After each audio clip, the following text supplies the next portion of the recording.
It's Timmy B, Princey D, Fight Insight. Yeah, that's right. All right. Man, that was not good. No, that was perfectly fine. Hello, Fight Insight fans, viewers, listeners. We've got another great edition for you guys. It's the 10th episode.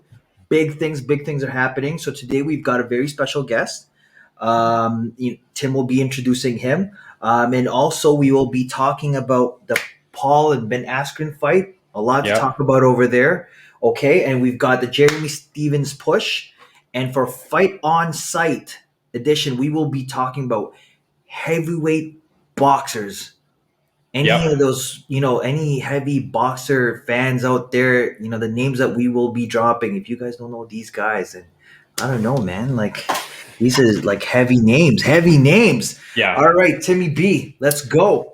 All right. So our guest today, he's a lifelong martial artist. He started training in Kung Fu at the age of 16. And then ever since 2007, he was traveling to Thailand and where he began studying Muay Thai. And he is a practitioner of Muay Thai up to this day. He is now the head trainer and owner of STRIDE Muay Thai in Scarborough.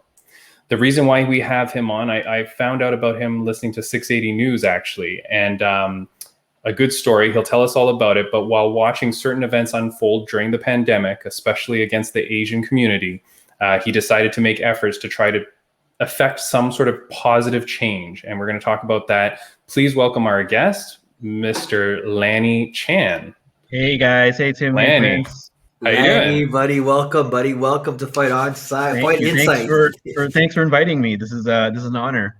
Yeah, thank you. It's an honor to have you. We're so excited to have you, and welcome to the show. Thank you. Yeah.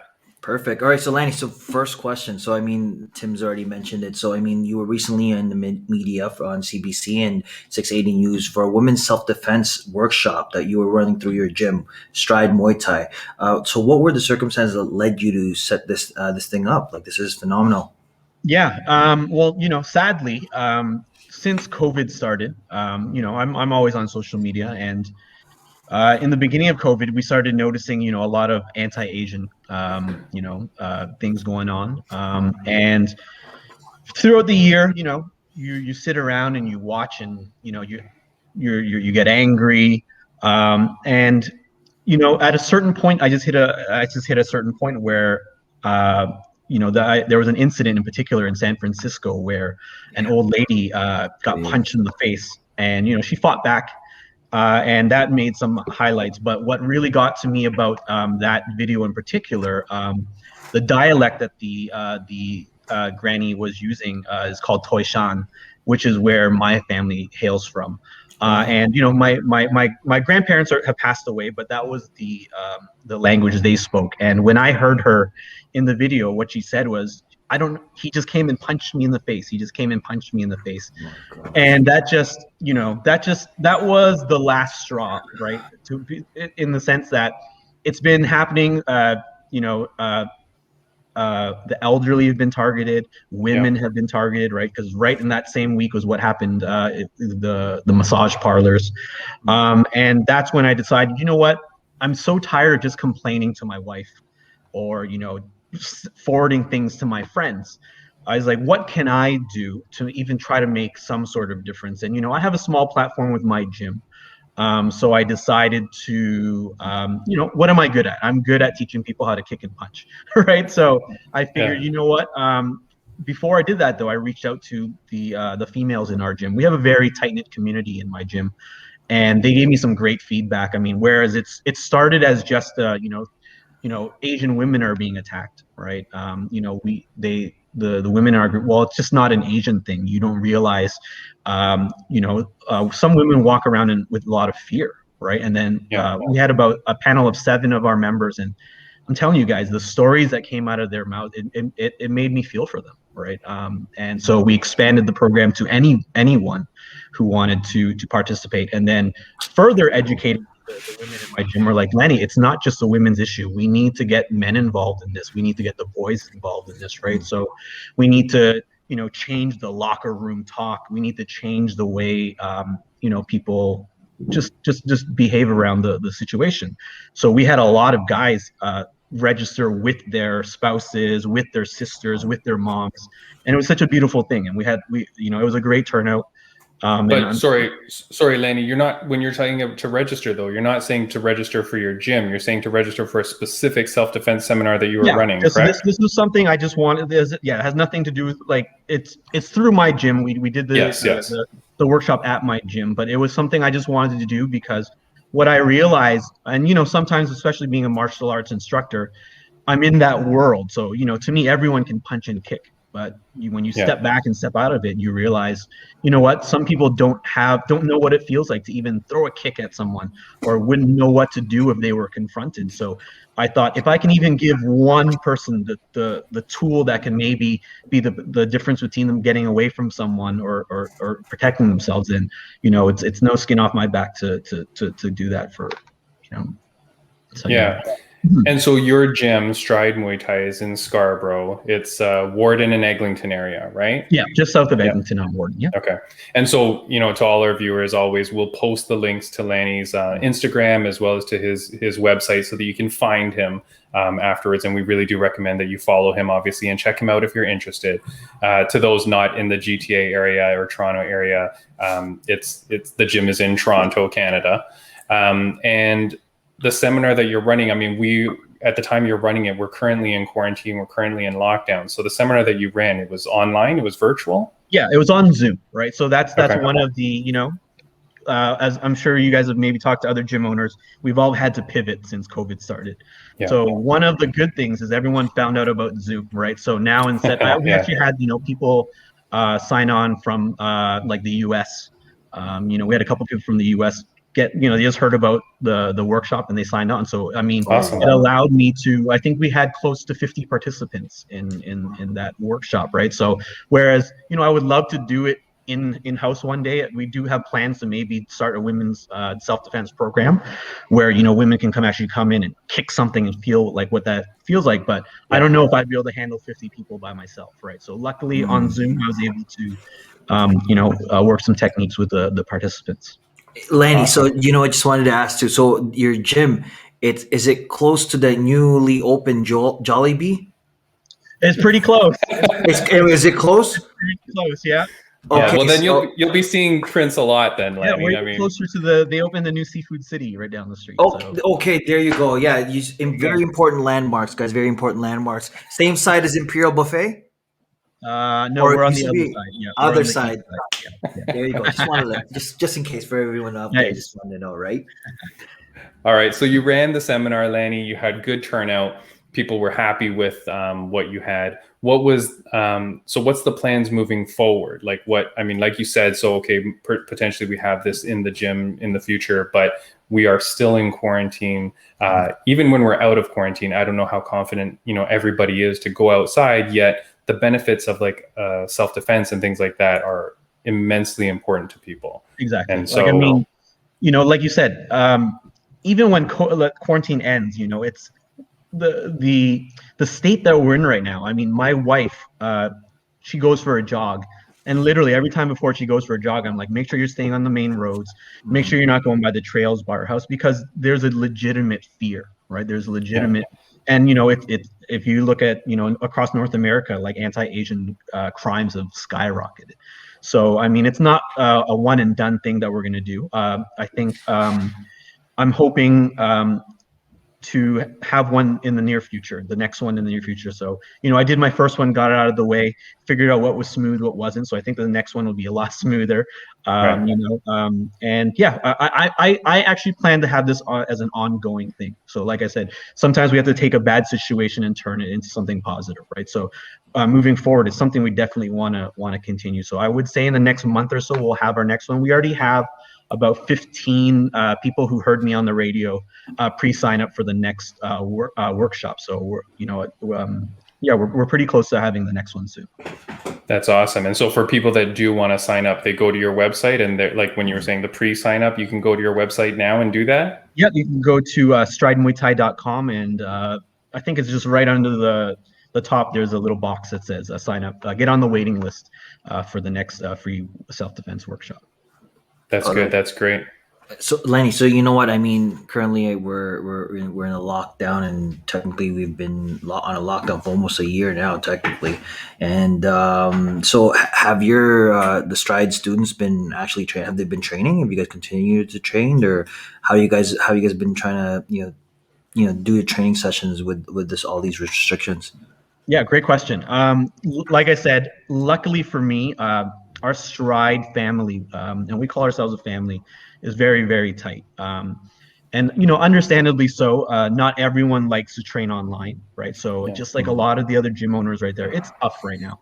It's been hard. I won't go off on any tangents on how I feel about how things have been handled, but Mhm. we've all been forced to do the best that we can. Luckily for us, we have a lot of my students have stayed on, and we do everything on Zoom. So I'm teaching 6 days a week right now. Oh Um, wow. yeah, so we in the beginning it was all Muay Thai, but we've kind of broken it up now just because there's only so much you can do at home. Let's be honest, right? Like not everyone has a bag. So Yeah. Monday, Wednesday, Fridays we're doing Muay Thai right now. Tuesday, Thursdays is conditioning. Saturdays is my kids only class, one of the three kids only Mhm. classes. But we've been really focusing on technique, right? So we Yeah. shadow box a lot. I tell my members all the time when we come back to the gym, all of you better look good shadow boxing because that's what we've been doing for the past year, right? Yeah. But Yeah. again, it's forced us to change the way we train, and we've done fight breakdowns. I've showed them YouTube videos of my favorite fighters. We've gone over techniques, so we've had to change the way we've been teaching. But like I said, lucky, very lucky for me. I have a great community, very supportive community, so they've kept going strong, and they motivate me to keep going as well. So Lenny, you know what? It's actually thanks to shadow boxing. It's actually improved my Muay Thai record. I'm like 6-0 right now. nice. Yeah, so with my imaginary friend, like I've thrown some really crazy moves out there. Yeah. So like the spinning back fist, the Superman punch, all first round knockouts. So it's really great. Nice. Yeah, it's really helped me out a lot. Yeah, yeah. Lenny. Thought I'd throw that in there, Lenny. Just wanted. Yeah. Nice. Lenny, you don't know who you're talking to. If you I Yeah, want to do know. a if you want to do a fighter breakdown, I mean, watching Prince punch air is Lenny, immensely helpful for your listen, students. you know what? Since we're talking about me, and I'm such a shy guy. My current fight record is 0-16. I haven't professionally. I don't know what the term professional. More of like I count more of the fights I've had over the years. Like my mom, my brothers, my dog. I also counted the one with Tim. He stepped on my foot, so I just kind of bowed out. But yeah, that's my current fight record, Len. It's just a little fight background on me as well. So, sorry, Tim. I carry on. Yeah. Thank you, Prince. Lanny, you're talking about your students, and you're talking about that you have your junior team. And I know when we were speaking before, you said you have a really strong junior team that you're proud of. Obviously through this whole year, they're unable to compete. It's tough. But, I'd like to give you the time to kind of give them a shout out and just talk about how proud of them you are, because you were saying that when things open back up, they're going to be ready to go, right? Yeah, definitely. So, yeah, if you ask me, my proudest achievements of my gym, there's a lot of, things I'm proud of, but one of them, the things I'm most proud of is our junior program, our kids and our teens as well. So we've had a surgence of teen talent come into the gym right before this whole lockdown started. And, you know, um, our family feeds back into itself, right? So our Yeah. teens are now helping me teach our juniors, and our juniors look up to them. And we had some great success at the Muay Thai Canada Nationals last year. We had a gold medalist and a silver medalist, and those two students alone have inspired all of the junior. Like everyone showed up, was cheering our team, and I'm excited for them. I'm a little bit sad that we lost a whole year of competition. Yeah, for sure.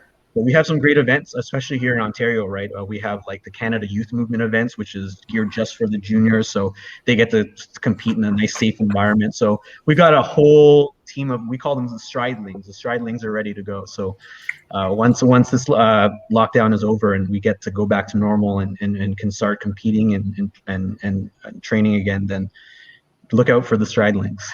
Nice. I The like that stride, name. the stridelings. I like it. Yeah, that's pretty awesome. Yeah. How long has your gym been in existence? How long have you guys been? We've been at this location for just over 6 years now. Oh, okay. Nice. Prior to that, I started renting a studio in Midtown Toronto.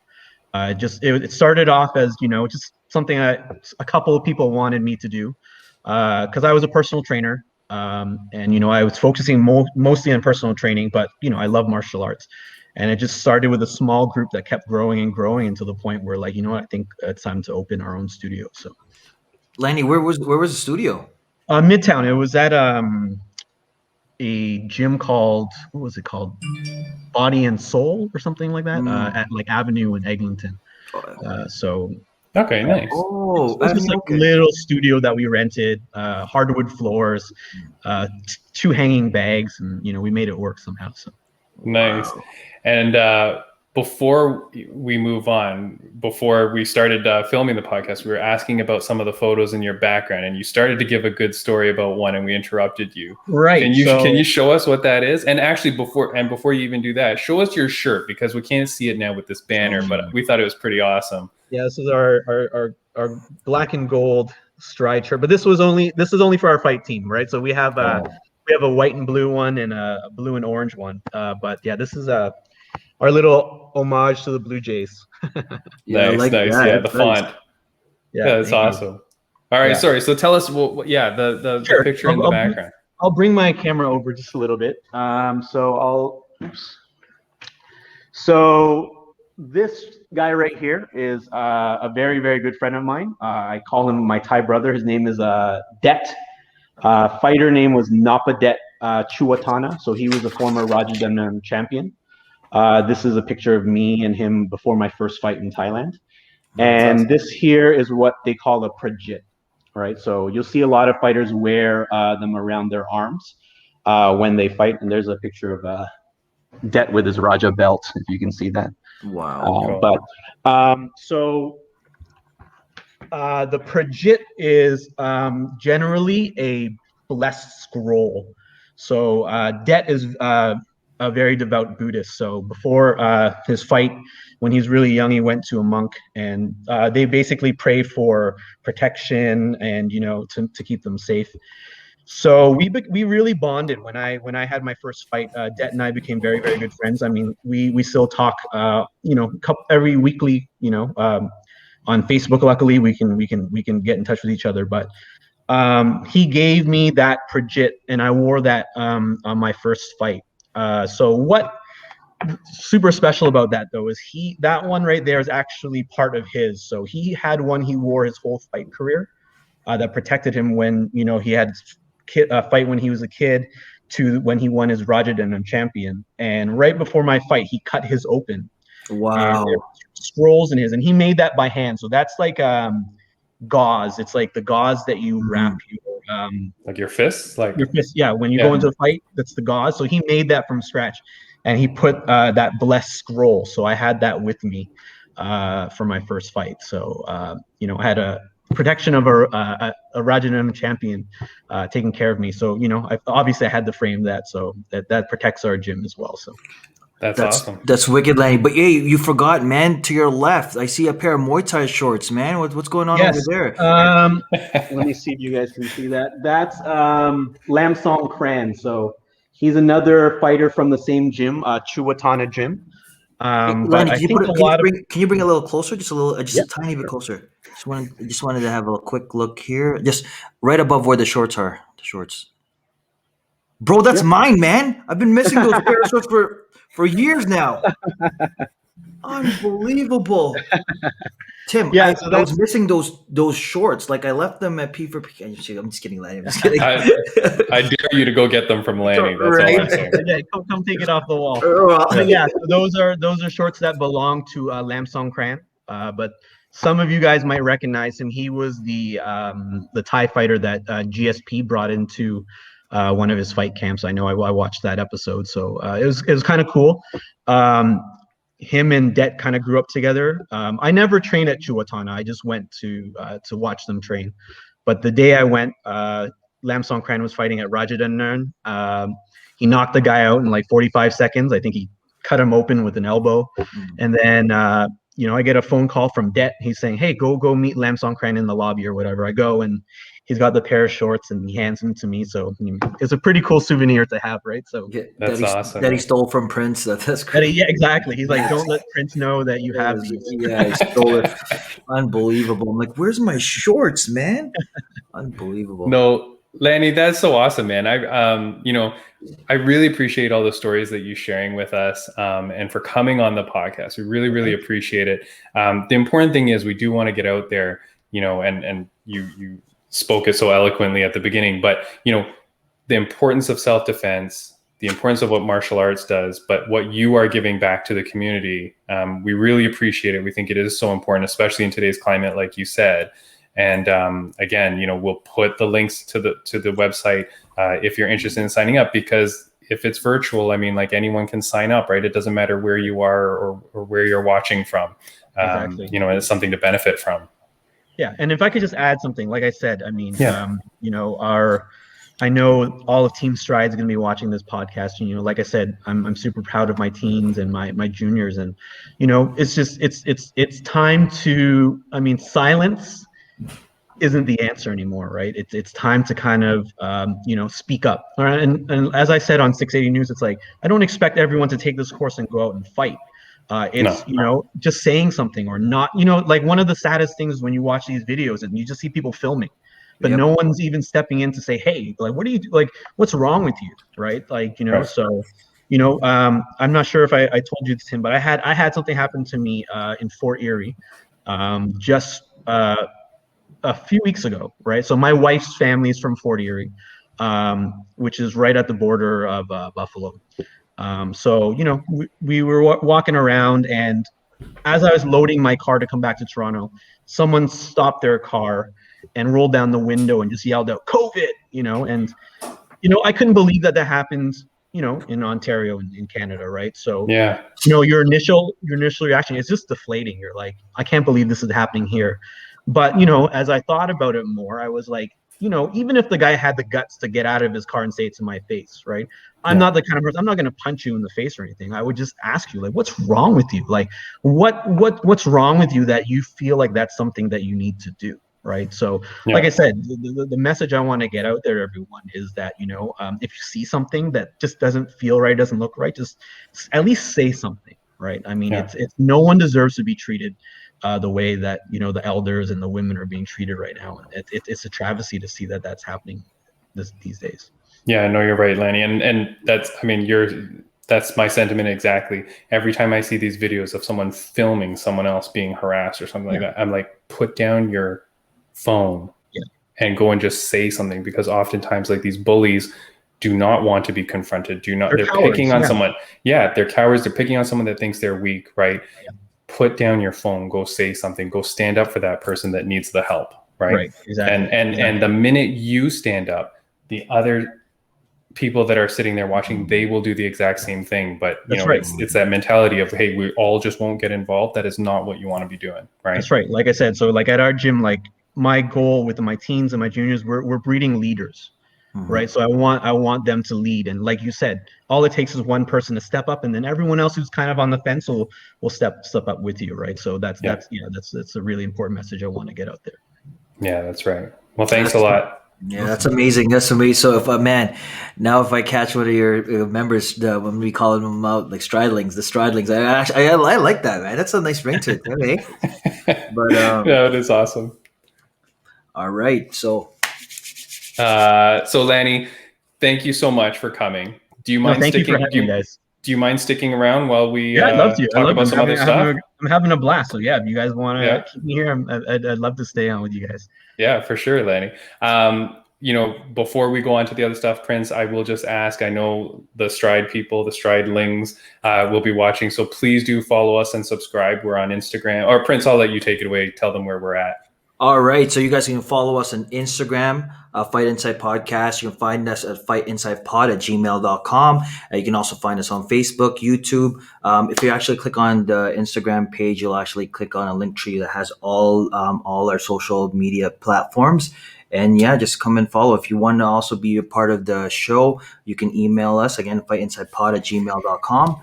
And yeah, so Tim, so let's take it away. Let's talk about the first talk. Oh my, okay. Okay. So So we're going to talk about Askren versus Paul, right? And what that was. We did our podcast last week. We had Michael Courier, combat jiu-jitsu, professional BJJ competitor. He and Prince Lanny were both picking Paul. I couldn't believe it. In the end, I picked Paul too, but I was so mad that I was picking him because I'm like, there's no way this professional athlete and a guy who's been training his whole life, fighting his whole life, there's no way this guy can lose. And then he goes out there and does what he does. But before we get to that, Prince, many moons ago, we talked about how bad the Super Bowl halftime show was when I was goofing on The Weeknd. Yep. Did either of you guys catch any of the musical acts that were at this thing? I caught the Justin Bieber part. Did you? Yeah. What did you think of that? Man, I found there was a lot more, like they had more concerts than the fights. Like I'm like, oh my goodness, like what is this? Like there was more, like there were like that. It was so long. I'm like, man, I'm here to watch the fight. What's going on? But I mean, they had to fill it in, right? And so I mean, that pay-per-view raked in what 75, 65 mil, I think. Something crazy, yeah. So I mean, a lot of people were coming in, but to me, it was again, they had to hype it up, so they had all the big names pop in there, right? I know. So, but Lanny, did you see it? Did you see Bieber? I did. I found it more weird when they had like Pete Davidson just walking around. It seemed like a mess. I was like, what am I watching here? So, well, luckily, I was flipping channels. I was like, I don't know what's going on here, but it was pretty hard to watch. Yeah, and there was like, there was no audience, there was no stand, there was like, 20, 30 people randomly. But I mean, the Bieber part was the weirdest, man. And I got a couple of photos here. But like, it was so weird because he's standing there all by himself singing. And I mean, he did a good job singing. His songs are great, Canadian hero, whatever. But going there all by himself, he had no backup dancers. Like, his dancing, like my wife and I were goofing. We're like, okay, is this choreography dance? Because we would never know because it's just one guy doing it. So like, it's not like he has to match anything. Like, it was just so awkward. Like the whole doing that concert all by yourself. And then it was funny because after he did the third song, I don't know if you caught, but he was kind of like, all right, thanks everybody. And then the next song starts playing. And I swear you heard him go, oops. And then he started singing the next song. Like he forgot he had 4 songs. Like I was like, oh, it's so weird. But then the fight happens. And I mean, my first reaction was when Ben Askren comes out, almost like no music that he was coming out to, no lights, no special effects for this guy. And he comes out and he's wearing just a shirt that says Triller. Like he didn't have any sponsors, no nothing. It was so weird. He was just coming out so plain. And I'm like, this is like your big moment, man. Like, why are you not blinged out? On his social media, he had this weird funky Ben robe that he was showing that was like a fuzzy brown robe with like pink glitter light lettering and stuff, and it looked so crazy, and I thought that's what he was going to wear. He just wore a plain thing. He looked like he had no interest in fighting, right?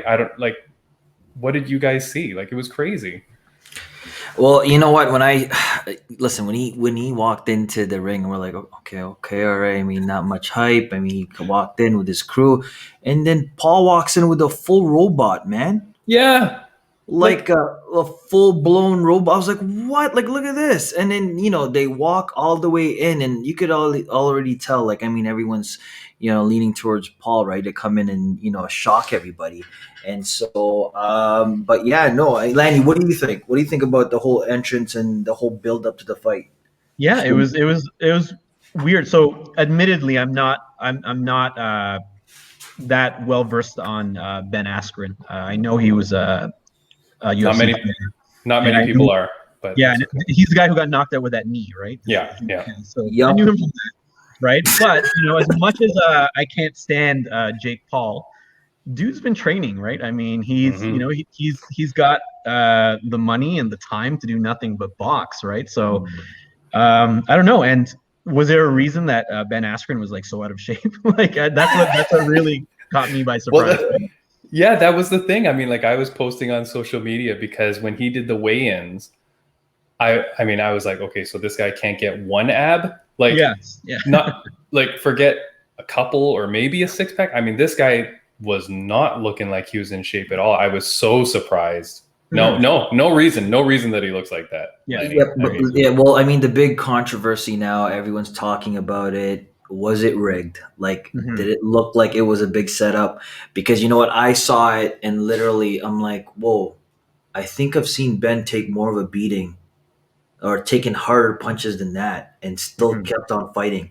Yeah. And like, you know what? And from even different angles, you're like, oh man. And even after, so after the fight, when he was walking to his locker room, it was all smiles and Yeah. walking down. Like, man, if I've been training Muay Thai for 4 years or more than that, and I come in and another person just walks in and beats me up. After I'm like, oh my gosh, like all that, thousands of dollars in training, and couldn't take a punch from a kid. Like, it's unbelievable. Yeah. But yeah, no, I mean, that's just watching the fight itself. Like, I'm like, wow, we waited through hours and hours of concerts, music, and other fights, and we get to this. It was the first, like, how long did it last him? Like, how many seconds? Like, A couple minutes. It wasn't worth the time to wait for it. I mean, the commentators were brutal, because even when Ben comes out and the way his stance was, he had his hands like way out like this, Yep.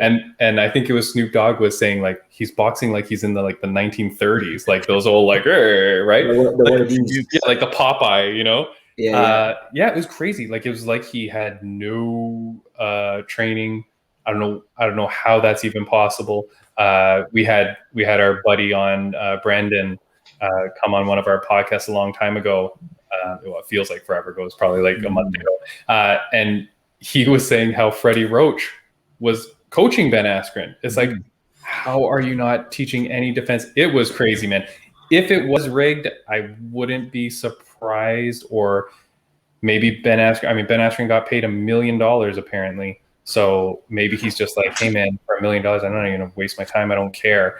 It was so funny when you watch UFC fights, when someone loses and they're walking back to the dressing room, you'll always see people kind of like giving them high fives or whatever, saying, hey, good fight, whatever. Like, there's always people kind of giving you condolences and stuff, right? Or still kind of cheering for you because, hey, you're a professional fighter. Hey, they give them the respect.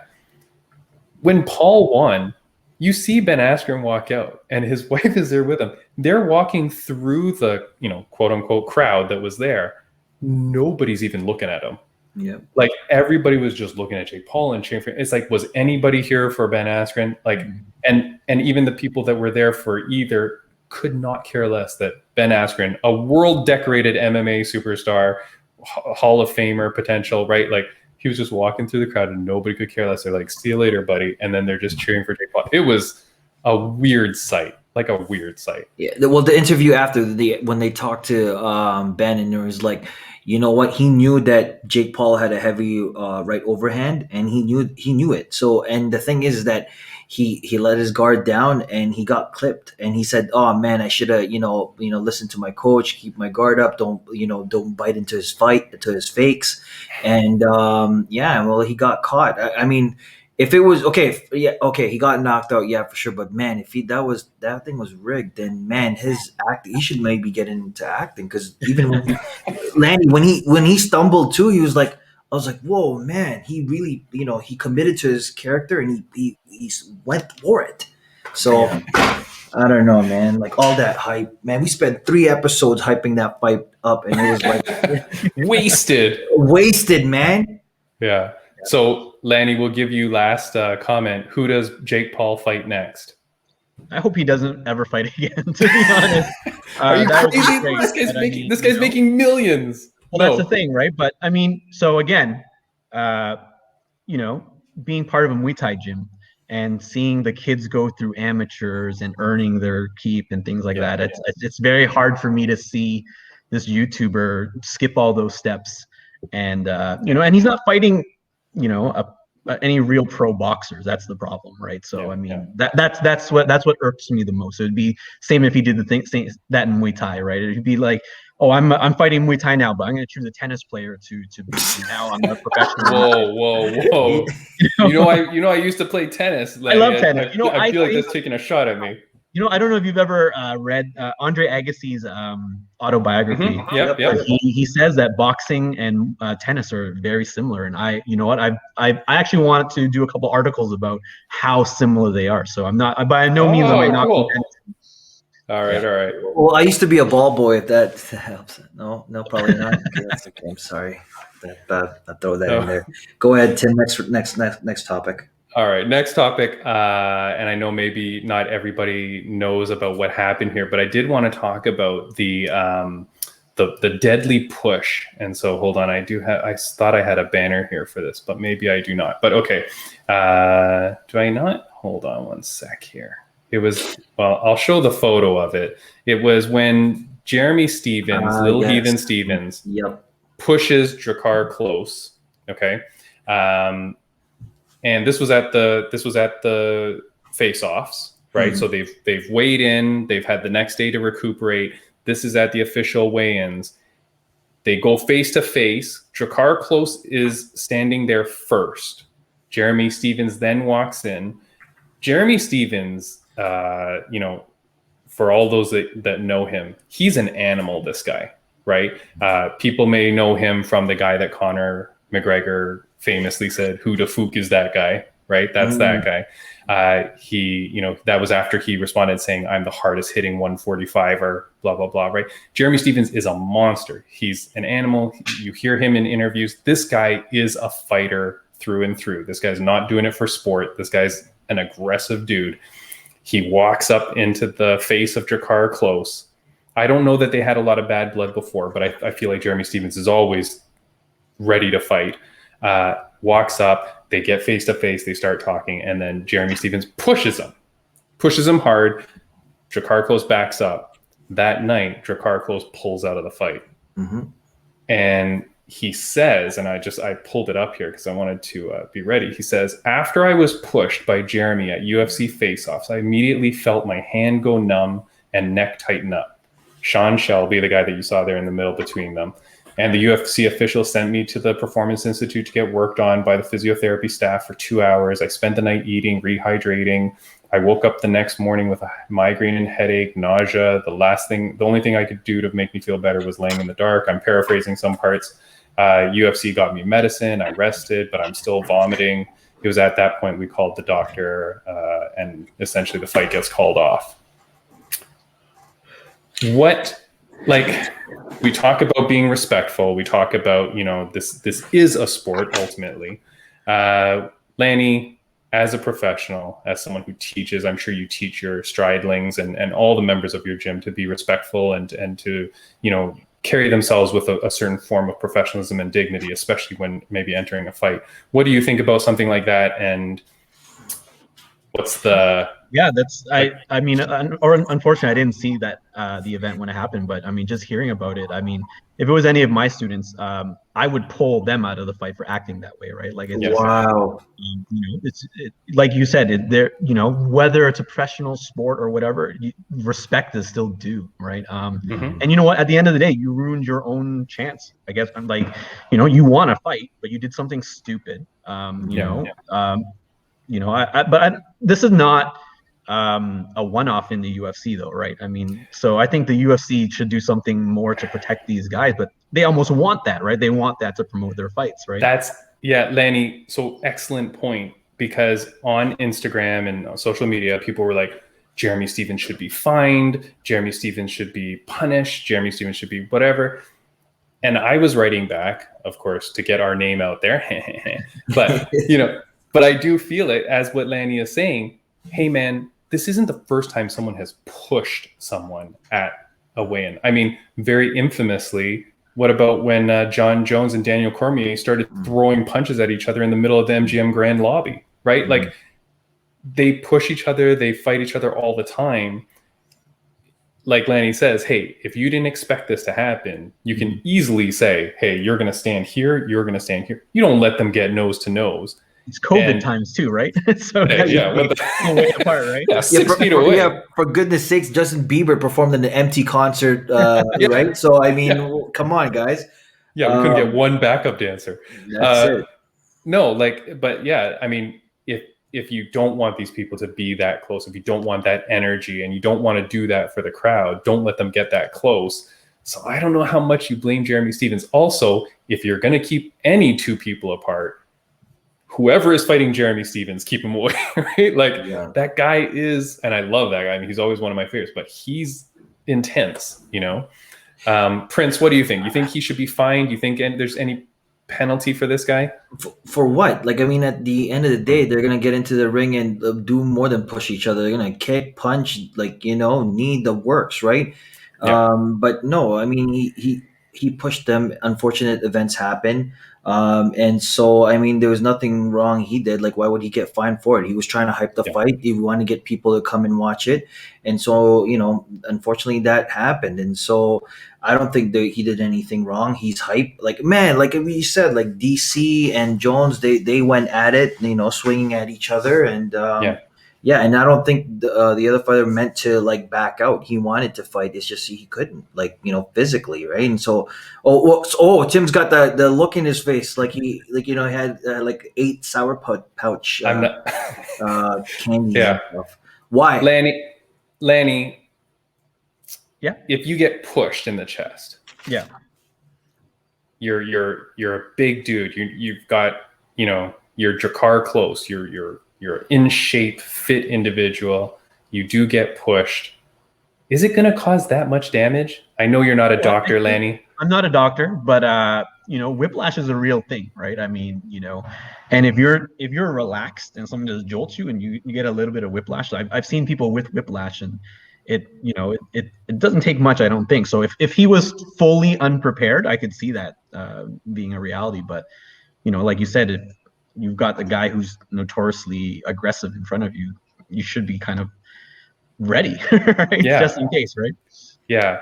And if you watch one of our episodes, Lanny, that we had before, we had body language expert Mark Bowden on, and he was talking about how people look in face-offs. And he said, very interestingly, that the more natural or raw position that you would expect to see people in a face-off would be hands down, slightly crunched a little bit, protecting your midsection a little bit, but hands down, almost like in an aggressive tone.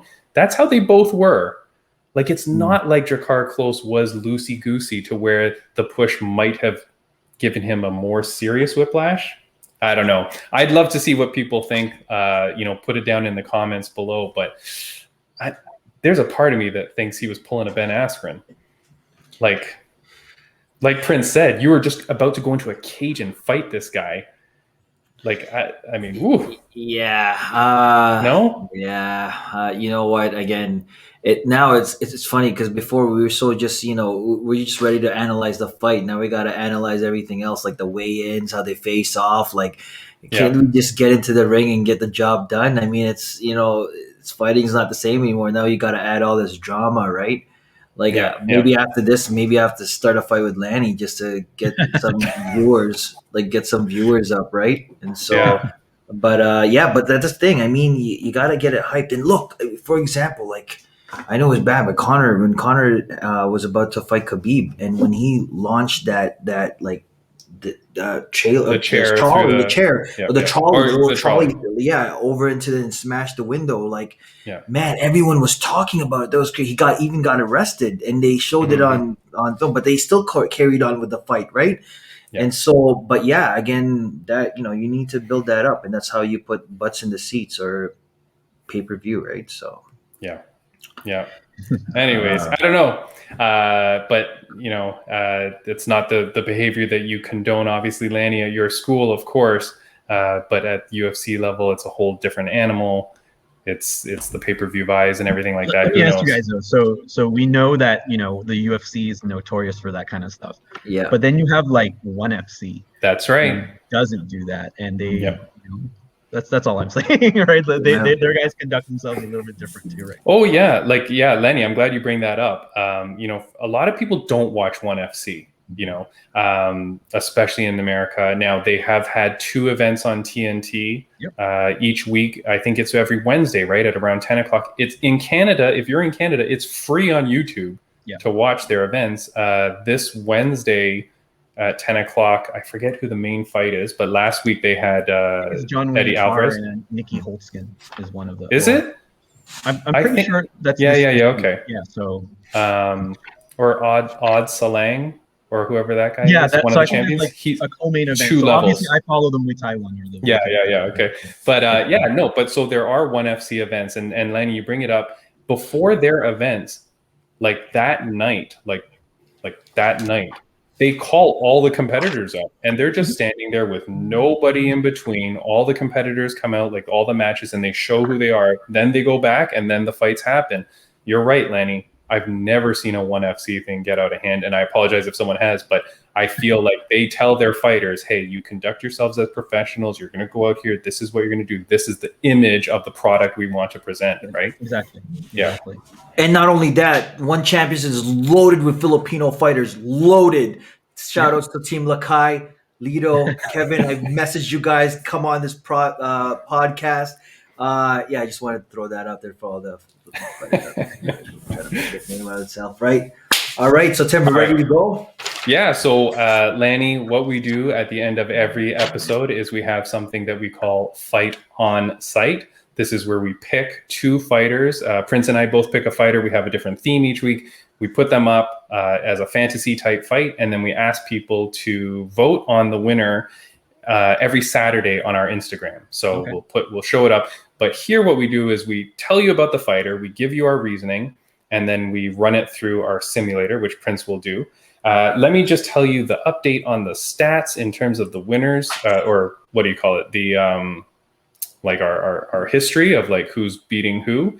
I am getting pummeled really badly. That's right. 1, 2, 3, 4, 5, 6, 7. We've had 7 fights so far. I have won 1. So it's 6-1. And last week, I cannot believe this. Even our guest said I should have won this. Like he said it on the podcast, which people don't listen. It was our BJJ edition. It was Mackenzie Dern versus Daddy Gracie and Helio Gracie, and Gracie won by 66%. Lanny, look, how do you come on, man? You're picking jits fighters, and then you bring up the Godfather of Jiu-Jitsu, right? And then what else could you say, right? And against the prodigy. We had one fight on site. We had Michael Jackson versus 50 Cent, and try and guess who picked who. Who wins that, Lanny? 50 Cent versus Michael Jackson. Who wins? 50 wins that one. Oh my God, Lanny, you better start voting on our Instagram every Saturday. All right, today we're doing boxing edition, Prince. All right, let's go. Who's going first, me or you? I think I went first last time. So I think it's your turn. Let's go. All right. Put you on the big screen. Let me put me on the big screen here, and I will tell you who my fighter is. Let me get my photo. Hold on. Fight on Sight Boxing Edition. And my guy, we're talking heavyweight boxers, Lanny. All right. Prince started calling me Timmy B on this podcast, and that's why I've changed my name officially here. But before that, and still on Instagram, I am Timbo Slice in honor of this man, the greatest, Kimbo Slice. See the similarity here between me and this guy? Oh, baby. Kimbo Slice, okay? This is my heavyweight boxer. He is a 7-0 professional boxer. He is 5-2-1 in MMA. You may recall him from obviously his backyard fights back in the days, the YouTube sensation. He recently he has passed away now. He was a contestant on Tough 10, The Ultimate Fighter Season 10, which was crazy because before that, Dana White had said this guy will never be in the UFC. He was competing in, Strike Force and stuff like that right before then. But he said he would never come in the Ultimate Fighter unless he went through the Ultimate Fighter show, which he did. And on there, it was coaches Rampage Jackson and Rashad Evans. He portrayed himself as being one of the nicest guys ever. Like, it was crazy. You saw how genuinely nice this individual was. And then I think it was just last year, UFC on UFC Fight Pass, they have a show. And if you have it, check it out. It's called UFC Fight Lore. And it's where they do essentially mini documentaries. And they did one on Kimbo Slice. And you see his life growing up and how he grew up, and his mother's on there, his best friend, the guy that kind of brought him into fighting and bodyguarding and stuff like that. It's a really good episode. You learn a lot about the guy. His son, Baby Slice is fighting, and he's in Bellator, although I haven't seen him in a long time. He's a good fighter. But Kimbo Slice, he's my guy. If you watch his fights and you see the way that he does, like kind of like the Mike Tyson style slipping moves and the little dashes, he was a crazy fighter, crazy power. And just look at the guy. The guy was awesome. So my fighter, Kimbo Slice. Prince, it's over for you, buddy.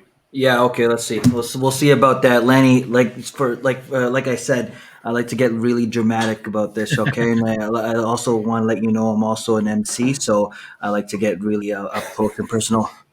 And in the right corner, weighing in at 210 pounds, with a fight record of 48 wins, 42 by knockout, 3 losses and 1 draw. We have Tommy Gun Morrison. Lanny, Nobody knows who this guy is. Oh my God, Lanny, please, can you? Okay, I'm not. I know who Tommy Morrison is. Yeah, definitely. Oh, okay. Darn it. Wait, Lanny.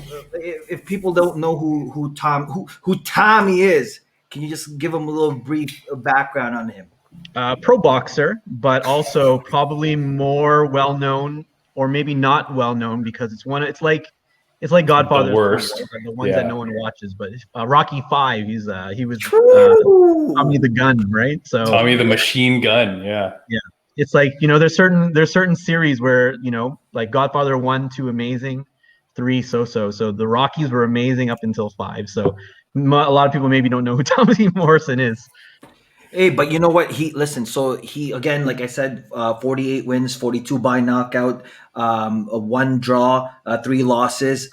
He fought George Foreman for the vacant WBO heavyweight championship, and he won, right? And Tommy, he's got that hook that just drops people.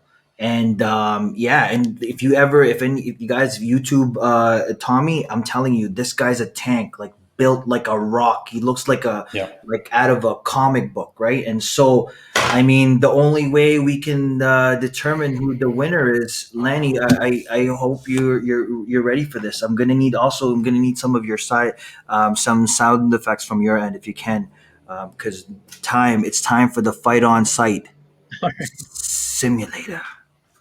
All right. So what's going to happen here? He's going to put all the information into the Fight on Sight, the Fight on Sight simulator, fight simulator. He will show the contestants, and Lanny, he is going to ask you to do the sound effects for the fight. Right, Prince? Okay. That's what we want? Yep, you got sound it. Effects for the fight? Yeah. Sound effects for the fight. Okay, just 1 second, guys. Just give me a couple of minutes here. I'm just trying to load up the data. Oh, geez. The fight simulator is $80 million worth of equipment. It takes some time to load up, Lanny. I'm sorry. Just give us a minute here. You can order Jolly Beast just down the street if you like. Here, again. And for our fight simulator representative for Kimbo Slice, we have the Thor. You didn't even put this on a stick this time? You're just going to hold it? No, because you know what? I find the stick, it just keeps falling out every time we have the side effects. And the fights just get so heated, I got to have it on my hand just to show a couple of the moves, right? And then on the red corner, representing Tommy Morrison, we've got Wolverine. Facing the wrong way, both of them. Switch your hands. Switch your hands. All right, there we go. Professional, Lanny. Lanny, let's hear it. Let's hear the sound effects. Let's see what strides Muay Thai's got over that end. All right. Oh man, Lanny, man, it's a boxing fight, man. It's got to be. And in Rocky V, you see how Tommy gets down and is about to get knocked out. And remember what Rocky says: Tommy, you gotta do it for your family, Tommy, do it for your blam. And the winner is Tommy Morrison. Tommy the Gun Morrison, our number 1 winner. The fight simulator. Oh my gosh, Lanny, I'm so glad it didn't lag on us because you know what, it pulled right through. And it usually, every time I put it in the simulator, we always get the right outcome. And so, like I said, what's the record right now, Tim, in terms of not even? It's 6-1. It's 6-1. So I don't know what else to tell you. So On our Instagram on Saturday, we posted in the story. You get to vote. Please, please. This one's so easy. Obviously, Kimbo Slice beats this guy. Everybody remembers Tommy Morrison as the guy with the weird curly mullet from Rocky V. I mean, look at Kimbo Slice. Untouchable. No, what are you talking about? Kimbo Slice has got the balding mullet. Like he's got the reverse mullet. Yeah, that's it. So he was trying to make something happen, right? So, but Lanny, if you had to, Lanny, I mean, before we go, I mean, if you had a choice, who would you pick? Sorry, Tim, but Tommy Morrison, 100%. Right? Like, pro boxer, right? Like legit pro boxer against an MMA fighter trying to box, but okay, hold on. Kimbo Slice versus Jake Paul. Oh, Kimbo Slice, 100%. Yes, there we go. but it's not the fight. I mean, Lanny, I know. I'm just saying. I'm just saying. Well, you pick. Thank you, Kuya, Lanny. Thank you, Kuya. Appreciate it. That means thank you, older brother in Filipino, just Tagalog, just in case you want to. All right. Before we go, again, Lanny, I do want to appreciate you coming out. Thank you so much. Again, I really appreciate you coming on, sharing the stories. I really love the photos behind you and sharing that as well. That has been great, and I really do commend you on what you're doing with your gym, with your students, and with the self-defense seminars that you're doing. And I know for sure, you will have many people that are watching this podcast very likely to sign up to join you at your next one. And we wish you all the best. Thanks so much for having me. It was awesome. It was a nice, fun hour with you guys. Yeah, thank you. Lanny, before we let you go, though, is there anything that you wanted to say, anything that you wanted to shout out, anything? Just one last thing to all like the martial arts gym owners out there. Like I said, it's been a really rough year for all of us, but you know what? Stay strong for your students. There will be an end to this eventually. So, just to all my fellow gym owners and martial arts instructors, like keep doing what you're doing, because I think our community depends on needs us to keep them going as well, right? So thank you, Lanny. Awesome, and Prince, anything before we go?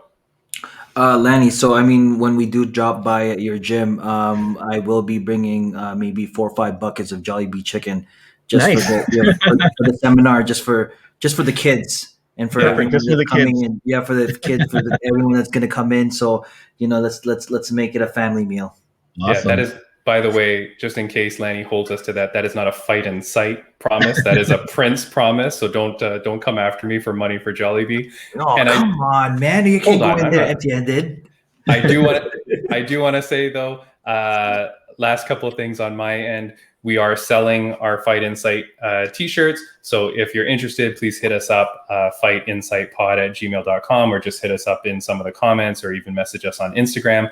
And we do want to announce next week our special guest.